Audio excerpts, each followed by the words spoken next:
Christophe Galland, bonjour. Vous êtes directeur des Halles de Schaerbeek, une importante scène culturelle en Belgique. Vous êtes français et ex-patron de théâtre au pluriel en Normandie. Alors, au bar de l'Europe, je vous ai servi un cocktail. Ça s'appelle un iceberg, boisson rafraîchissante s'il en est, parce que vous organisez le premier salon Europe Refresh. On en déduit que vous voulez rafraîchir l'Europe et on comprend aussi que vous ne comptez pas trop sur les hommes politiques pour le faire. Europe Refresh, oui, c'est une initiative des Halles. Ça fait partie pour moi d'une manière de réactualiser l'histoire des Halles, puisque dans les années 70, les Halles étaient aussi agitateurs politiques. Et aujourd'hui, j'avais envie de retrouver ça.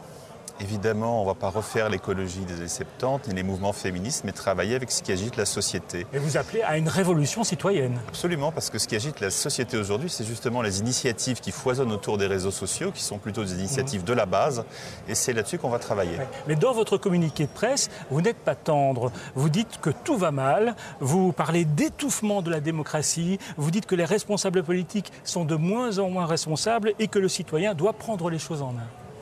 Oui, ça c'est plutôt une sorte de pied de nez, puisque j'ai repris tous les clichés qui peuvent traîner ici et là. Vous ne le pensez pas ? C'est à double tranchant, je dirais. C'est-à-dire, je le pense un peu, mais en même temps, je joue avec tout ce que racontent les citoyens qui râlent tout le temps sur le système sans jamais rien faire. Il y a une double critique, si l'on veut. L'une qui est un peu adressée à l'inertie politique, qui ne prend pas forcément en compte ce type d'initiative bottom-up. Et puis à tous les citoyens qui, justement, attendent que ça tombe d'en haut tout seul. Et bien, on leur dit, venez nous rejoindre et aidez-nous à faire bouger les choses directement. Prenez l'initiative. Vous allez proposer aux citoyens de payer, de sortir de l'argent de leur portefeuille. Absolument. De payer pour des projets d'artistes, des projets citoyens. Expliquez-nous un petit peu. Europe Refresh, c'est le premier salon du financement participatif à l'échelle européenne. Le principe, c'est que les visiteurs qui vont venir voir ce salon vont être face à une cinquantaine de porteurs de projets qui sont belges, mais qui sont aussi de toute l'Europe et même d'au-delà. Et ils vont pouvoir décider eux-mêmes quels projets ils vont soutenir, pour des sommes qui sont symboliques. Oui. Ou qui peuvent être fortes s'ils le décident. Ces projets sont de tous ordres, mais enfin, il y a une action directe du citoyen sur les projets à concrétiser. Alors, je vous interromps parce que vous le voyez, des petits parasites qui apparaissent ici. Derrière ces parasites, un groupe, précisément, que l'on pourra voir dans votre salon, qui va présenter un de ces projets. On les écoute. Bonjour, nous sommes le collectif CRAC, 6 jeunes plasticiens dont le champ d'action est l'espace public. À travers les projets développés cette année, celui de Europe Refresh, celui de l'Europe. Nés des années 80, nous sommes la génération Europe et nous avons pu analyser et regarder des travaux de journalistes et d'artistes.